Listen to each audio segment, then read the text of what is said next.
So it has been a long time. I don't make a keynote, yeah, since all this time I've been like changing, as Gert has explained, a lot of fields. I've been moving around many things. So I worked also as a CTO in a company, in a fab lab, etc.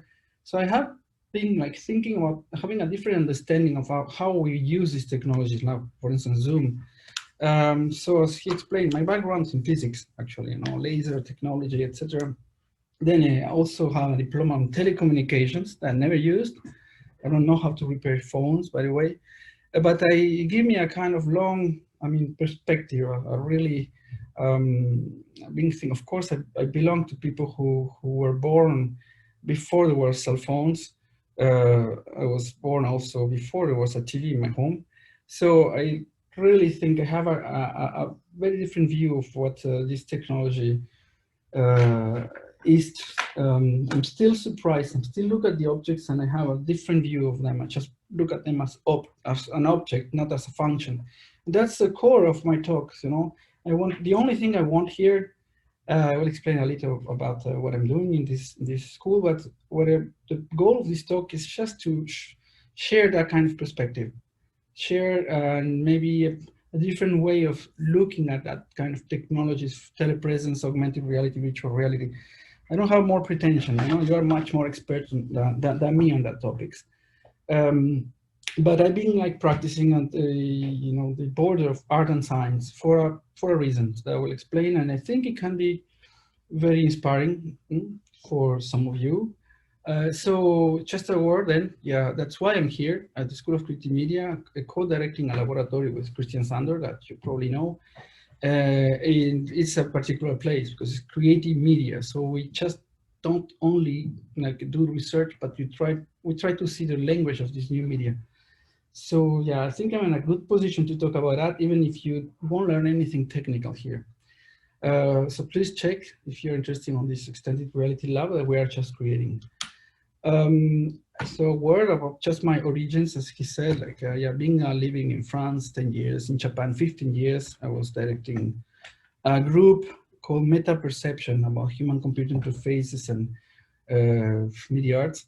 But I'm originally from Uruguay, that little country exactly on the other side of the planet. So yeah, virtual worlds. And that's the president of the Uruguay. I don't know if he was making a speech about economy and how it was really good. I don't know, probably he was using some special technology. So to put it simple, that's the thing. So I want to explain how I see that. So VR, AR, and teleexistence, is this a tool or is that something more, that maybe transform you? And then the central point is I will forget about purpose of this technology for a moment. Kind of suspension of disbelief, and show you how you can see things differently from the perspective of art and science. So research that is not goal-oriented. And then maybe, I don't know, I was thinking about a better framework, better in the sense of what I just said, maybe an inspirational framework to reflect about these technologies. So what I call, just by chance I'm using the same word, reflective or reflexive technologies or super mirrors. So one important thing that this comes from the history of my research is that I started doing so as like a PhD in physics, and I went to Japan working on real science, and then suddenly I started looking at the thing I was doing, laser technology, robotics, whatever, just as a funny little thing that was in my desktop. So changed the public. I started producing artworks, and I won some important prizes. But I discovered that was an interesting practice. It was an experiment. So I could write a paper out of that. And this guy that you probably know, Gordon Levin, a very well-known, great guy, and has a lot of interesting reflections about art and science, and he's director of the Wright Institute of in Creative Inquiry in Pittsburgh. And he said this, he's a new media artist, and he said okay, this practice, actually, media arts, was like science fiction is a way of seeing the future and seeing actually what this technology actually brings as a an expressive tool, whatever. Well, this is not happening anymore. You know, you just go out of the lab and you can buy it. So this something happening here. These people are really now living with these things. So, but that being said, that I will start. Yeah, more just about like the structure of this keynote. What I want to say about the fact that people are using that every day is that they don't consider that, you know, they don't think, they don't reflect about it, they just use it. So it's a tool, right? So people who work on that, who are creating these tools, so people even who are end users, they actually see as engineering will do it. Oh, my bandwidth is not good. I want to have more bandwidth. You know, I'm not gonna continue that, but you understand what I mean. You know, you want more resolution, more pixels, the latest MacBook, which I don't recommend. But so I call that. I mean, it's not me who's gonna call it. It's the truth. This is called this vision of this operational vision of technology. I think it's based on, philosophically speaking, something called naive realism or direct realism. I'm not saying naive because they are naive. That's exactly, this is really the term employed in the philosophy of metaphysics, let's say. Okay, so that means that you believe that you are from one side you, and the other side a world that exists independently of your existence, whatever. And then there are some, you know, channel of communication, very functional, very operational, you know, Shannon-like conception. And then, so what's the goal? Well, to act better in the world, or to get more information of the world in the most, the best and most efficient way possible. And that's what, so this arrow I put there, yellow and green, means that just technology for expression, technology for, it could be a telescope, it can be a microscope, it can be glasses first. Then of course, communication is a form of action. So you have phones, you have all this technology, right? So what is important is, you know, what's the object's interest is the world. And when I say the world, I also include others. The important thing is that you are the sender, okay? And then the goal of all this development is to make it more efficient and make also experience more compelling. I'm not saying that you have to just work at a distance or make a keynote at a distance. It's just like the whole experience has to be better. So you will, of course, try to have more bandwidth for a reason. However, look at that. I was just thinking this morning, that's kind of interesting. It's true that, that we are improving the technology and it's really great, although sometimes it doesn't work here, by adding, you know, functionality, sound, vision, 3D, etc., even motility, as you can see, this robot, this telepresence robot. So you start by something simple. I mean, it took like 100 of years since you invented the telephone. Now we have images. That's great. You can talk with your friends. Now you can even move around space. Huh? So you have this artificial body, and you can go to venues, not just talk with someone that needs to handle a phone. And then this happens. This is very fun. Oh, I want to see, you can launch that. You know, you say, okay, you just take some person, instead of having a, you know, I mean, a robot or a person handling the phone, you just put an actor. Oh, I want to.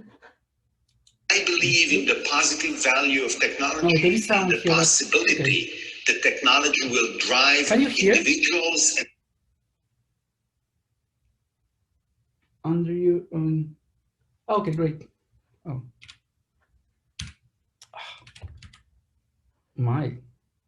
the glitch. I'm going to talk about the glitch. I believe in the positive value of technology, in the possibility that technology will drive individuals and societies towards a positive future.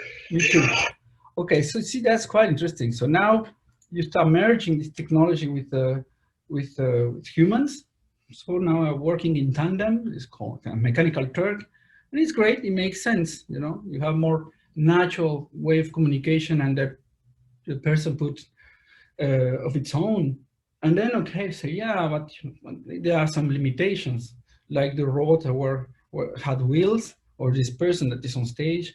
What about if we make it and fly? So now you can, have a telepresence, disembodied, but great. Now I can see all reality from every side. I can even see myself. So that's why I call it kind of super mirror in a very literal sense. But now, okay, that still makes sense. Now you can even fly toward the person and choose the audience and pick one person in particular. So this is The Flying Head by Ricky Motola, 2012. I tried, quite cool. And now, you can find that in drones practically. And then this is what happened next, very quick. I mean, actually, Stellar, the artist that made this thing that you're seeing on your left, I hope, did that much earlier, because this is what always happened. I said, like, this art somehow at the time could predict the future. But it's a logical evolution. He was you can just put it in a person, just put it in a small robot, and then, okay, are you really in need of a body? Let's just put everything. All you will be inside this robot. His Stellar basically says that yeah, the body is obsolete. We have to really improve it. It's a sort of transhumanist view, but this you're now thinking about, so the robot can walk around you with your face and talk with others. Is that telepresence? What is this? And then you go to a little more on the right. This is a very interesting experiment for some years now. It's called The Machine to Be Another. Again, it was a sort of media art installation in which you can swap bodies. So you can imagine, it's a really interesting experience. And imagine all the things you can do with that. It's much more interesting than the phone. And that's the question. When I was thinking about that, it's fantastic. There is something that really find it fascinating. I'm sure you also find it fascinating, but you don't know what's the use of that, for what? I said for what. So yeah, very quickly, this kind of technology put you in a position in which you don't know what's the purpose. And then many people will say very quickly, okay, let's stop that. Let's go back to, work on something that is more meaningful. And that's where the only purpose of this talk, as I repeat, is just to try. I mean, I'm pretty sure that many of you do that. They are fascinated and try to understand why. But some other, maybe, they don't know, maybe kind of write a paper on that. So just stay a little more in that state of awe. And so why this happened? And all these are hypotheses, and it's great, we can discuss. On purpose, I didn't really try to think too much about that, otherwise you will all agree. So probably you will disagree with some of the things I said. But I think that the reason why this happened is that the technology is not really invisible. So as I said, I like to see machines. I like to see them as what they are, not because of their function. So there is a first shift. I said, like, first you are considering that the object of interest, the thing you are interacting with, is the world. And here, because, somehow, I mean, if you see a robot with legs, like Stellar stuff, or if there is some lag, or is some phenomena that actually make you think that, oh, that is not what I intended to do, right? Well, then you focus on the technology itself, on the medium, okay? And then that's for sure, this is exactly what I've been doing all these years. Every technology, some people will call it the language of the medium. The medium is the message. It's a cliche, I don't know anymore what it means, but every technology has these Easter eggs. As an artist, and you hear that very often for media artists and anyone working on this very creative endeavor will say, you have to pay attention to the glitch. This is where really things are happening, but you're not trying just to use a new tool to do the same. But that's exactly what happened first. You just have a new tablet and you try to use it the same way, and it doesn't work, so you're not happy. And then if you persist, if you, as I said, like, you don't recoil and you stay there, you will learn something new. So imperfections and glitches, I'm using the word glitches. I was discussing with my colleague Christian Sander today, and he's right. It's not. I'm not talking just as a glitch, as something that breaks the system completely. It just make it work not exactly as you wanted. And the first reaction of many people who work on technology is to fix it. Bandwidth, let's fix it. Oh, the image is completely broken in strange pieces. You know, this happens all the time on Skype. Actually, made a collection of that. It's beautiful. So instead of really saying, oh, this is not working, I say, oh, this is exactly what the technology does. Oh, it's kind of interesting. Where it will, you know, like bring me. Okay, so this idea of the malfunction, and when the technology becomes something that has an proper existence. Well, why that's happened is because we see a difference. I mean, it's probably psychological, of course, between function and let's say the ontology of the object. So I'm not going to talk too much about phenomenology, but I wanted to call this talk Dasein. I don't know. Many people speak in German. Maybe my pronunciation is bad. You know, being in the world in the time of virtuality. So it's Heidegger. Okay, this is this idea of that how you see things, technology outside around you. So he said this is very interesting. A hammer will disappear from a consciousness when you are actually using for a function. For instance, nailing, hammering. So in fact, it's just part of you, right? But if it breaks, if something happened, then it just exists again. It becomes a hammer. That's kind of a paradox, right? It means that your tool, the phone, actually disappear when you are talking with someone, which is true. So it's related to this notion of invisibility and obsession of all, you know, UE comp field. Like, it has to be invisible. Technology is going to be invisible. I'm not advocating for, you know, making it more visible, but I just say that not worrying too much about this invisibility is what may put us in a place in which you can do really new things.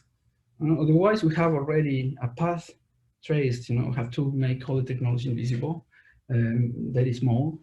And well, why this is a feature of this technology can be, I mean, you have things like, what's it called? Steampunk, all these things. Could be another word. This is too literal. I'm not talking that this is the way you will see technology, but you'll get the point, right? So now why in particular this happened with these technologies of virtual reality, augmented reality, mixed reality, telepresence, teleexistence, is that, you know, using Heidegger analogy, it's an incredible hammer. Because what is hammering the nails of this that this tool interact with is reality, is you. So imagine when it breaks, somehow you see that there is something in between that, you know, you're just interacting with reality, and suddenly your way of interacting is broken. And what I think is, first, as I was saying, it's good to stay there for a moment. Just a kind of contemplative attitude. So don't try to fix it right away. And that's why I put this optical illusion. I hope you're enjoying it. I mean, blew my mind. Can you see it rotating now? Can you use the thumbs?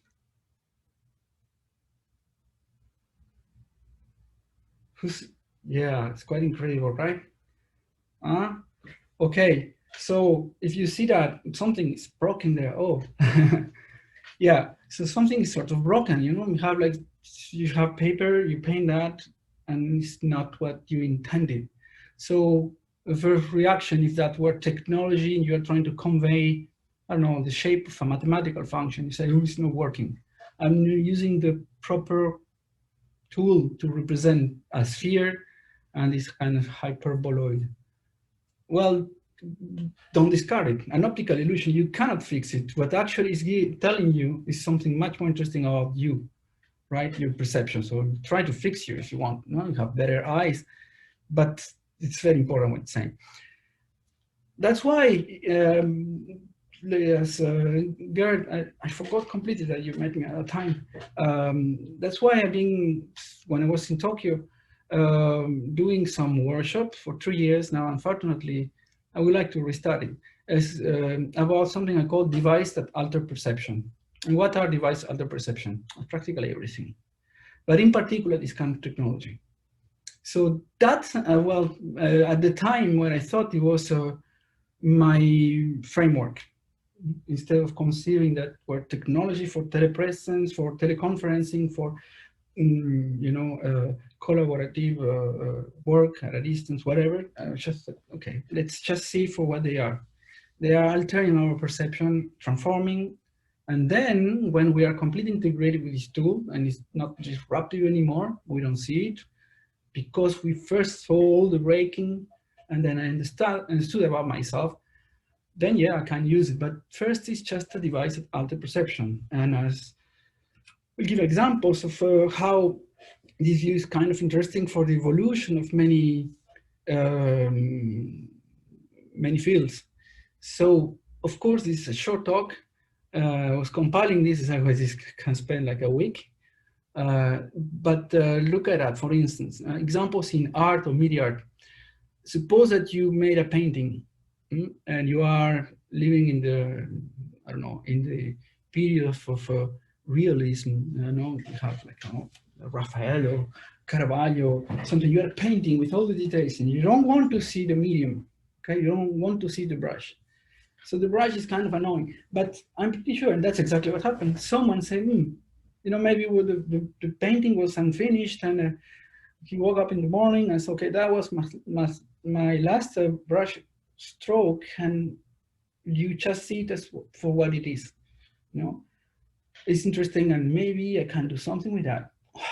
Boom, boom, boom. Yes, 100 years passed, and then you have someone, for instance, Chuck Pollock, I put it there, who practiced. There were others that practiced that before, of course. Something called repainting.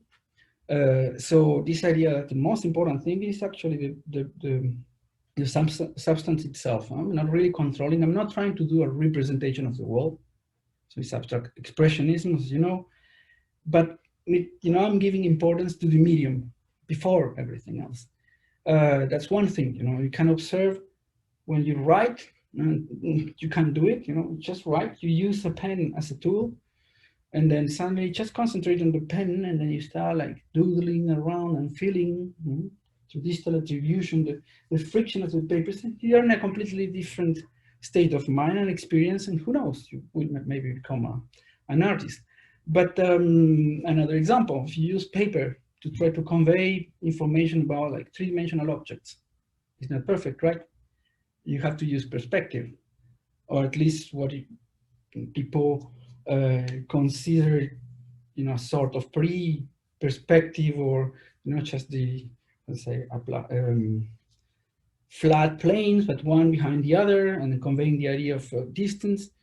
And then great, then you produce a lot of theory, you invent all this, you create these incredible realistic Renaissance paintings, and then someone say, yeah, but actually that's the point. I have a paper, it's not a volumetric display. It can do things that a volumetric display maybe cannot, because you will move and you break something that is interesting. You break impossible figures. So what I mean by that, look at this Escher thing, or look at the very, very classic impossible trident, I think it's called. If you try to make it in 3D, if you try to use the best technology you have, the Sutherland Ultimate Display, it cannot exist in 3D world. It's an impossible figure that can exist in paper. So it really is, this limitation, if you want to think as a limitation, is actually giving you new venues for expression or research. And of course, artists consciously look to this limitation of the medium. We have something that is extremely literal. I'll put it there because I love this painting, Per Borrell Caso. So, okay, so this is more playing in a different, let's say, different point of view is more like, okay, the social convention of an image is this kind of square, and then the image is confined there, but the actual painting, you can have this kind of recursive capacity of painting itself. So you paint the painting inside, you can now make the central character go outside. It's not really going outside, everything is painted, right? And then, well, more like close to our time, or at least my subject, new media arts, is an Amchun Bike. You know, he just saw on the glitch on a TV, a CRT display, you know, with magnetic field. You distort the image, you know, people will instantly say, okay, this is not working. Well, that is his purpose, his goal, okay? Just to give you an idea, maybe some of you know my work, but I've been fascinated about this idea of how you represent the image. So when I was in Tokyo, I was taking millions of pictures, and I, you know, different times during the day, and I was wondering how I can represent that as a sculpture or something. And you just first show you something from other person, and then I just show you briefly what I came out. So this is called like a slit scan photography. So we see like bottom left, it's well, basically it's a kind of diagram, a simplification of how the slit, you know, and photography. And this is artificially done on purpose, but you know, it's the shutting, the rolling shutter or something like that, actually does that in SLR cameras, and even in electronic cameras. No, CCD cameras actually do that. So they roll the shutter. So they take the image from one side. It takes some time. That means that during that time, the image may be changing, and each line belongs to a different time. So you get photographies like what you see in the bottom left, that reminds you of a futurist painting. So you represent movement on a 2D image, right? And then much more interesting, much more super original, I would say, is something I had the pleasure to see it in Tokyo. It's from this Japanese artist called Toshi Wai. So in fact, here he did the same trick, but in 3D. So you have a rotating home, and then by just like sending planes of light, as it's rotating, that means that each cut is a cut from a different position of the home. So what you actually see is this morphing home. It's very weird. So this is what I'm showing, that because they are exploring, everything is studied, but exploring this annoying phenomena. The shutter was not fast enough. Okay, so you create this sort of distortion. And then of course you have all the distortion you can imagine, from the focus and barrel distortion, whatever, okay? And then people really use it. So actually this is, I was just quickly, my first artwork. This is my first artwork. So I actually say, okay, let's take that. Let's take this idea that each pixel on the image, by physical reason, it's impossible that they come, all the photons arrive at the same time unless the shutter opens instantly. So let's make it more explicit. So you amplify the glitch. So in this screen, but at the time there was not touch screen, so it was kind of difficult for people to understand that they had to touch it. So as you press in certain places of the screen, well, time advances locally. So you're manipulating time, and that's what happened because the rolling shutters. So you understand what I mean? I know had I not like stop when I saw this picture, said, oh, this is a problem. There is some delay, there's some lag. Then I wouldn't be able to do that. We won the first prize in the Japan Mirror Festival in 2005. And then, well, then I started discovering that there are many people playing with that, how to say, strategy of seeing things a little differently. So what is super cool in this field, we're talking about this ICAT conference. I was looking at the previous one. I said, wow, all this is super rich. Why? Because these technologies very quickly make you veer. Sorry, my English. I don't know if it's proper grammar, toward this uncharted territory I'm talking, very, very quickly say, okay, I want to do that. Oh, I'm not there. Something happened. I feel weird. And then, automatically stop. And I say, oh, wow, what I can do with that. And then we are back to my drawing, but to my first slides. What I can do, no idea. Okay, let's just calm down and enjoy the experience, which is a sort of meta experience, because I don't know exactly what I'm living. Okay, so again, the point is like all these technologies are still, from point of view of users, can be gamers, can be me when I use a phone. They are fun. They're just tools, right? And I feel that I'm in control.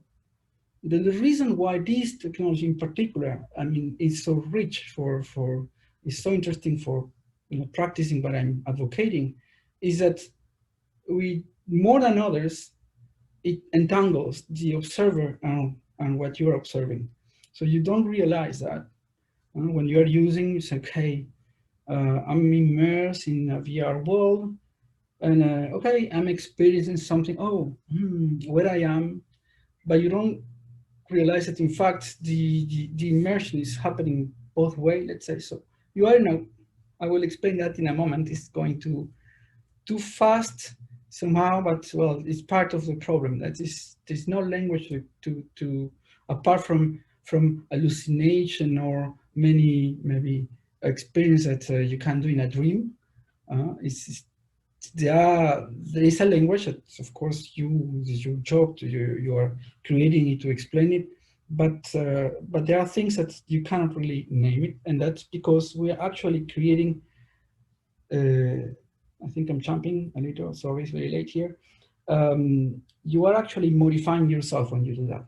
So I will show in a moment what frameworks make it clear. It's called enactive use. Action in perception, at least is what I consider it's important. So you cannot put yourself in one place and then the world in another. You're becoming something else. Okay, is that clear? I think I'm repeating a lot of time because I'm still impressed by that. So another way to put it, I just it's a little arbitrary, but okay, look, painting, it has a function. Again, I keep repeating that. And you certainly know that, painting didn't appear like, oh, I'm an artist, I'm painting things. No, it has a clear function, from telling the story of ancient epic tales, the Bayeux tapestry. It's incredible, long, I don't know how, 100, 300 minutes, I don't know. It tells the whole story for teaching people who didn't know how to read in the 11th century. And then it was used for, of course, documenting narrations, and mostly for when it became like this, the painting, oil painting, whatever. It was just the photography of the time. So in fact, if you're rich, you will take your photography. We have an example here, Federico da Montefeltro, who I was always impressed by these notes. And then big artists were just like the good, let's say, good cameras, okay? So, and then how this, from this very functional, very, goal-oriented, practical purpose, we arrive to things like Braque, protocubism or cubism. And you can sell it too, but that's a different history. Okay, that's kind of clear, because we know history of art. But despite the efforts that have been done in archaeology of technology, I don't think we still know exactly where we are going with this tools. So what it said tools is like oil painting or painting. I consider somehow it's a very stretch of thinking, but telepresence, for instance, where are we going? Telepresence immersion. Okay, it's for manipulating things at a distance. So when is going to be transformed in a form of art, what's going to be real use that people will do on the real function in society, like painting is now. Okay, so it's because it's a sort of tool. I'm not even sure it will happen. They will find a place that is stable, because the tool itself is much larger than life, I put it that way. So when you are doing some painting, it's still painting. You still can see that maybe becomes part of you, and like Pollock and action painting. But in the case of this technology, I think it's just too big. It just transforms your world too much. And then, you know, you lose the sense of agency. It's actually controlling you. And then the reason, again, I use the same framework, is that it's the DAF, the thing that is actually manipulating is not images, it's not acrylic, it's not even photons, it's manipulating a full phenomenology. So the experience itself. And then when there are glitches, there are big opportunities, you really realize that you are sitting in the theater, okay? That you are this sort of homunculus somehow, and then say, okay, what's around me? So it's make you aware. And that's the first, so the third shift that happens in this Heideggerian kind of view of things. So now you're thinking about you and the relation, of course, of the world, but the object of your attention is no longer, you know, the others. So of course you cannot stop there. It will be a very sort of a monadic, Leibnizian kind of conception of solipsistic. I mean, okay, everything is a sort of dream, I'm alone. No, is that now you just go, you know, you start thinking about your relation with the world, and then the purpose changes. Then you will go back to the world, but differently. Okay, so that's a very metaphysical way of oh, sorry. Oh, wow. I went to the end. What happened? Don't look. What's happening? I don't know. I touched something, and this is not even the slides. Oh, very metaphysical. Yeah. What's close your eyes. Oh, what is happening? I can't move. I think, Gerd, what is happening? What are you seeing? We are currently seeing your presenter view. So if I do like this. Okay, perfect. Okay, back great. to the presentation. Great. So, well, what I was maybe ranting a little, sorry, it's that I'm referring to something that is much more, I mean, an operational view for neuroscience of cognitive science called embodied cognition. And that's the framework. I will name it differently, but it's embodied cognition. I call it reflective, reflexive technologies. So examples of what I call like that is, well, first of all, a mirror. I'm totally fascinated by a mirror since a long time. And I really can't believe how we just don't get scared. I mean, and maybe there are a few animals that can recognize themselves a mirror, you know that. But it's not just that. There are a few animals that maybe we are the only ones who, after realizing that, they may start thinking very deeply about the self, you know, and even start having magical kind of experiences. You know? That's why in all the folklore of a mirror is something magical. It was used for seeing the future. It was using for going from the other side of the looking glass. So it's a very powerful thing in the sense that it inspires a lot of things. Because first of all, it was created to be able to somehow prepare yourself for interaction with in society, with others. And so I call it editing your social image. And then you start thinking, okay, this thing actually is telling the truth, is how I look, what it means when I look. I mean, he sees only, you know, from one point of view, you cannot see other things. So have you tried to look at the mirror and, you know, why you're always looking directly in your eyes, not just even a little outside. It's kind of strange, right? So that's probably what motivated René Magritte, as you can see that, to really force, you look at that and say, okay, this is a mirror, but it's not a mirror. Oh, I forgot. No, it was so natural for me to see mirrors this way. and then what's actually happening. Maybe I can make a mirror, as I call it, super mirror, look at my back. But the point is that I'm, as I say, I'm fascinated because mirrors didn't exist in nature. It's a recent invention, let's say. The first mirror 3,000 years ago by the Egyptians were really little. And then the first mirror that could cover full walls, it's Louis XIV in the Versailles. You have this place in which now you are in a sort of immersive space, also omnipresent, because you can look at other people from other sides. It's a completely fantastic experience, exactly like this happened now with VR and AR, whatever.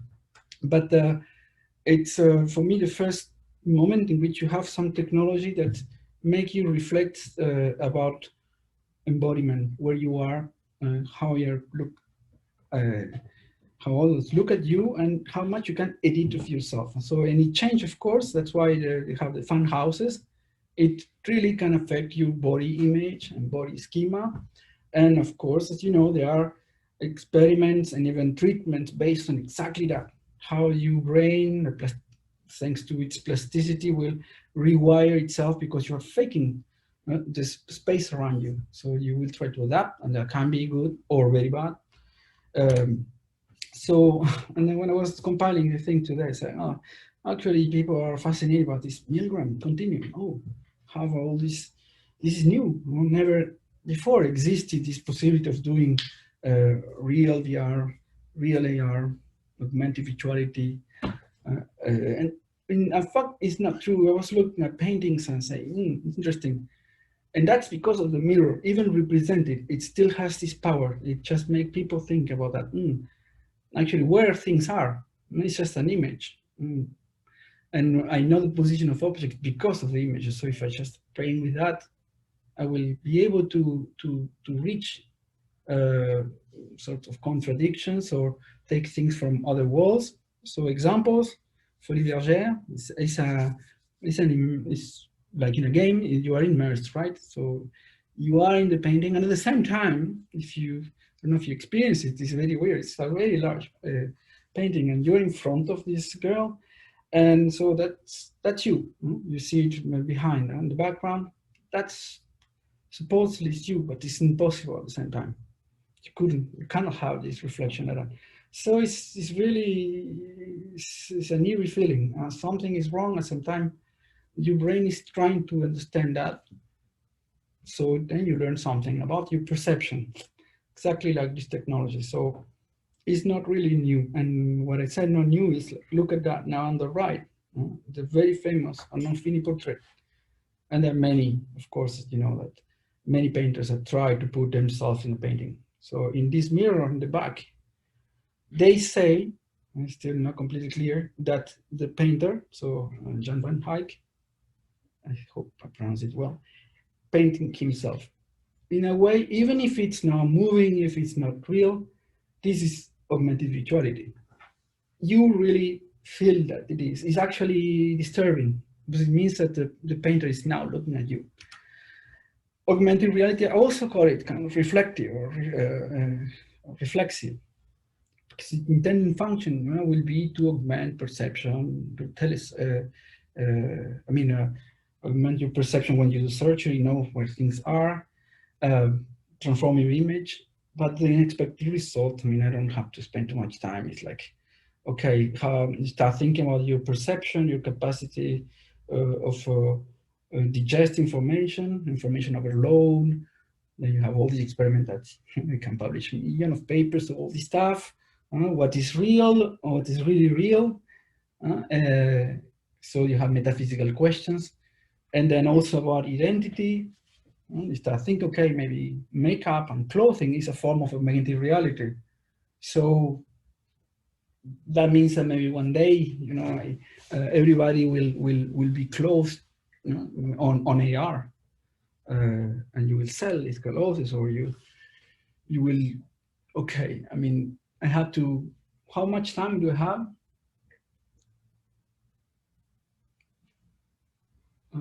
I say that because I have a problem with the notion of time. So Oh, feel free to go for 5 Okay. more minutes if you have Yes, more please. content. Yeah, tell me. Yeah. So, well, I'm something you know, I didn't really show work of mine here apart from this very early work. But as I said, like I'm not an expert on AR and VR. My colleague Christian is an expert on AR, so we have an interesting discussion about that. In particular, yeah, how the world is transformed through that. But I'm an expert, or at least I have experience on spatial augmented reality, and in particular with lasers. So this is not a very representative image, but I've been using light to augment space, either from wearables or from some sort of smart projectors, etc. It has a different modus operandi, but produce the same. I just wanted to tell you where I'm come from.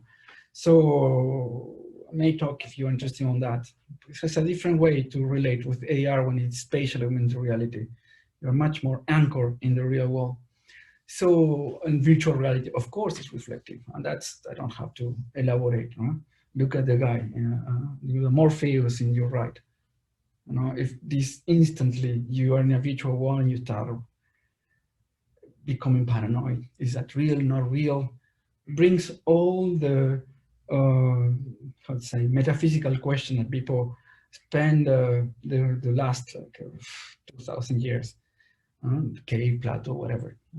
But now we are really experiencing what it changes that now you can actually maybe do a sort of exposure therapy to the kind of things. I had to write a story once, and it's about like real or virtual, you know, all this, what is real, what is, and then the conclusion is like, you don't really have to care. The important thing is how you live that experience, right? So again, that make me think that sometimes it's not important what's the quality of the experience, but the narrative, the thing that you are telling, the love, as I said, that you put in your craft. So telepresence, again, of course, reflective. Intending function is very clear. It's what we are doing now. I found very interesting things since the last years. You know.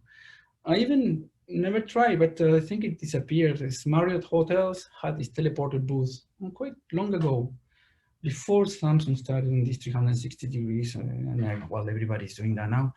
The thing has not only VR goggles, it also has heat window. Then you can, before paying for going to the hotel in a Caribbean seas, you just go there virtually and you experience it. So it was a really great idea, and it's I like the idea as a booth, like a phone booth. You know? It was yeah, not too early to make that. Now you have, I don't know how, yeah, in my English. Then you have, of course, things that you know very well, you know, room to room, etc. Chameleon masks, again, another. This is Ricky Moto.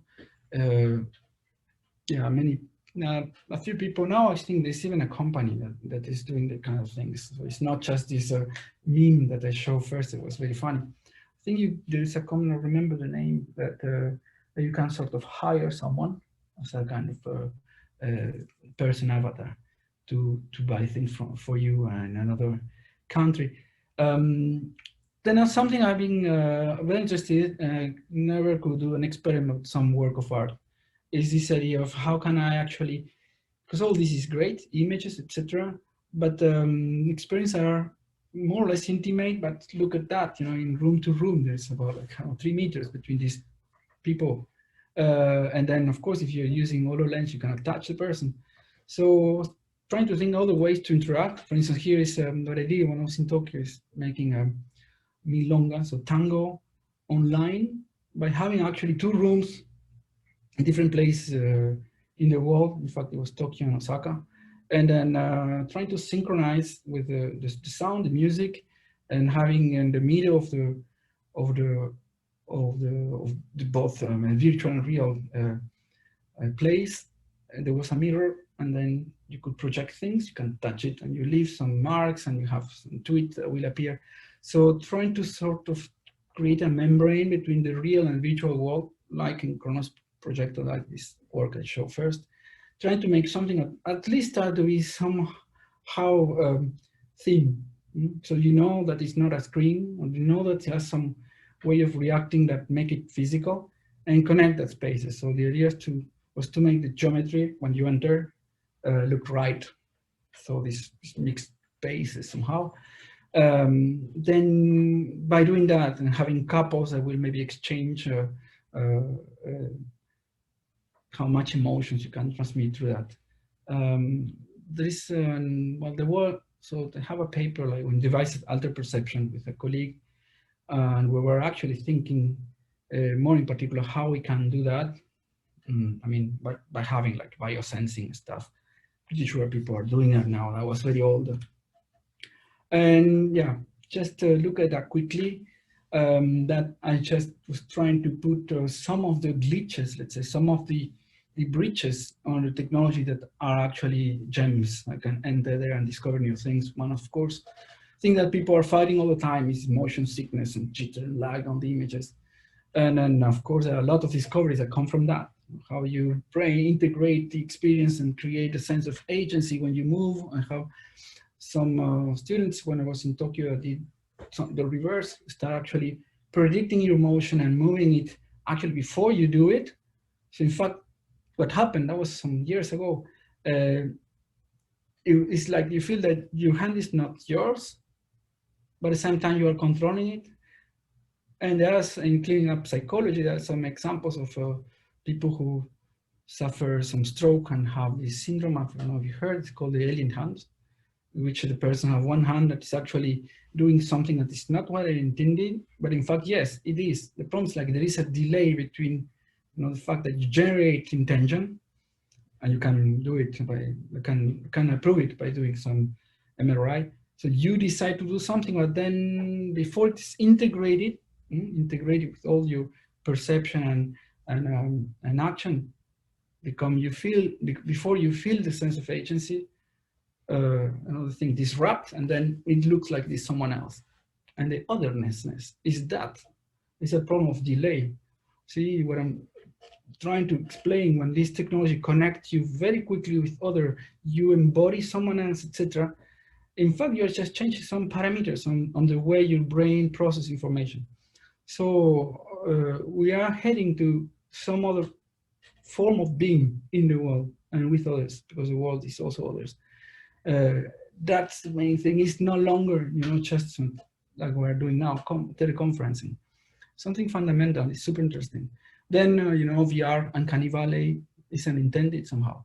Because now it's actually interesting. You can actually use that for certain purpose. You can do out-of-body experiences.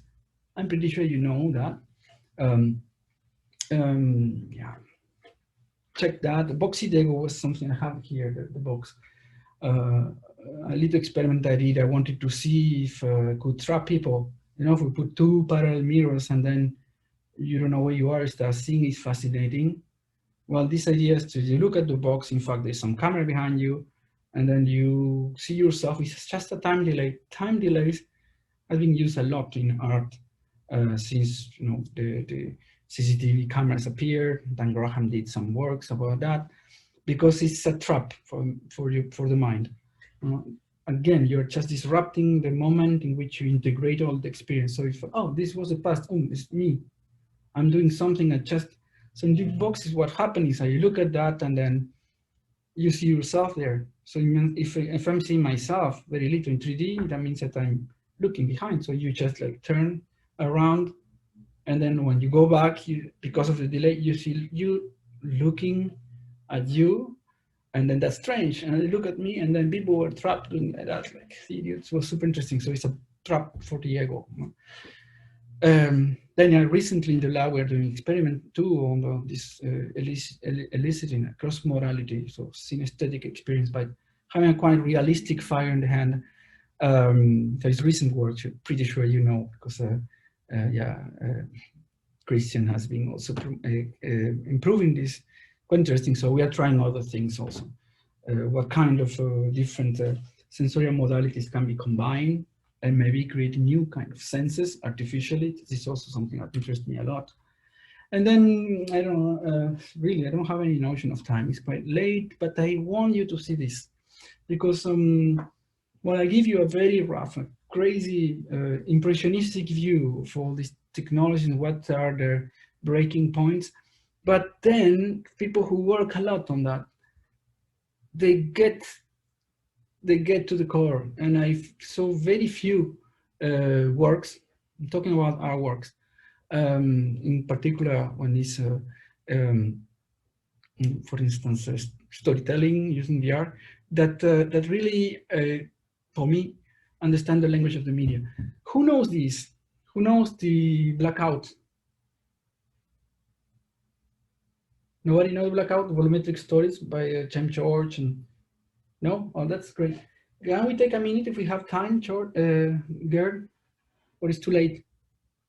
Otherwise, just look at that.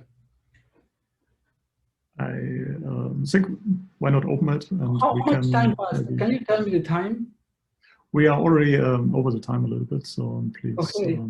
Okay. Please look at that. Please look at that. I find it super interesting. So in fact, what happens is that they record that everything in 3D, and you are in VR, but you can somehow sit in the position of these people who every day take the same train, and then you become the person. You start listening to their mind, and then you create a story through that embodiment. Super interesting. So I have to go quickly now, if we're over time. So recently, there are many interesting technologies that appear. It's not, I don't think I have time then. How? Please tell me really the time. I'm not kidding when I'm sorry. Okay, I would suggest we end here. I think. Okay, so let me end by that, because we are really in the. I just wanted to talk a little more about other ways of immersion, but my final words, that's inevitable. Let's shift. Okay, of course we will fuse, and the technology should be part of us, and for that we need to understand it, but not in a goal-oriented way. Okay. And this is a very interesting diagram about Rich Gold, a guy who was working on Xerox PARC, very involved in ubiquitous computing. And he really said that the artist and scientist way of thinking, it's the same. The division is not between science and art and design engineer, but is horizontal, right? And then that's what I'm just trying to suggest in the whole talk. That's it. So I want to explain. I'm not going to talk about that. What I just try to say is that try to have this open mindset. It will give you opportunities to even publish in different venues. Just put some examples. If you're really interested, Leonardo journals, Fortune Science, Computer and Philosophy conferences, serious journals, neuroscience, psychology. I'm sure that many of you are doing it. And well, don't fixate in fixing things first or making them invisible. This is going to happen. And that's it. So yeah, took a little more time. But what do you think? Do you agree on some of the things I said? Your turn. That's a very good question for our audience. So very inspiring keynote. Thank you very much. Okay. So please use the chat for your questions. I've seen that there's clapping in virtual reality is so weird. Okay, I have to count like I haven't. So if you want to, you can raise your hand. Have a dialogue, yeah, really. I'm pretty sure many disagree or saying that, yeah, this is. Okay. Maybe I'll start off and then head over to Nahal to ask her question. So I find your analogy of the hammer very, very interesting. I often find that people in the art are much better at finding those glitches in human perception and technology than we as structured scientific thinkers are trained to approach a problem usually. So do you have any suggestions in particular for the younger researchers in our community and how to structure your research when you're not trying to solve a direct problem or look at VR and AR as a tool? Well, I don't know. I think, well, I'm a maker because you talk about the difference of scientific mindset. I'm a scientist. I'm working also on physics project, very hard, like quantum stuff or within France. But so I said, like the important thing is having this just stop when you see something that is different from what you wanted. So it's important to just see the opportunity first, and then what you say about how you you know, work on a project. Well, I'm a maker, I said, like, you know? And there was, even for understanding, there's a very, very nice like quote by Richard Feynman said like, what I cannot make, I don't understand. And it's interesting because sometimes you make it actually you cannot because the thing is wrong. So never think too much before starting soldering or whatever you're doing, coding. That's it. Don't, I mean, you ask me precisely what kind of advice I will give to young researchers. I know that the problem now with this technology is that you just jump to Google to try to find who did almost the thing that you did. And yeah, of course you will find, but it's not gonna be the same, never. And that's a nice thing. There is space for everybody. But the problem is like, if you do that, you will get stuck in some view that is the mainstream view. That's my advice, Very good advice, thank you. Now you had a question. If you want to, you can just enable your voice and ask. Yes, hi Alvaro, very thought-provoking talk. I'm still actually thinking about all the things you said, but just one point, I'm not sure if I misunderstood your point or not, but the goal is still operational, right? So we still want to improve the technology, we just want to take a different direction, or so by stepping back and thinking about how the glitch is affecting our perception, we're just taking a different route, or I might have misunderstood your point, I guess. So first, nice, say young researchers, I have to go super responsibility, have to go a good advice, but I'm not saying that this is what you have to do for doing research. It's just an attitude that may give you some new field to do research first. So you say about improving things, yeah, too. It can be useful when you are an engineer too. I think that, you know, if you just have a very clear path of what you have to do, you will maybe never solve a problem. But it's more an attitude that I'm trying to advocate for researchers and artists, yeah. So and people are doing it, you know, more and more often. I just realized that people publish in a cross-disciplinary fields. Try to have colleagues that are not in your field. That's another advice. Give different perspectives, basically. Yeah, but a serious one. It's not so don't misunderstand. I'm completely against this idea that art and science. Let's make a video about art and science. Art and science. You just take scientists, artists, and you just sort of steer. Not at all. I mean, I don't like that. This is not art and science. Basically, art and science, and that's how it was before. It's the same. It's just like it was called natural philosophy. People who are interested about the world, they do things. They need to draw because they need to represent things. Specialization is what is happening today. But I'm not different. I'm not like, oh, from one day I'm painting and the other. So it's an attitude. The attitude of research is. So yeah, but you need to have like first principles. You need to really be serious now. Thank you so much. Yeah, I mean, hope it's true.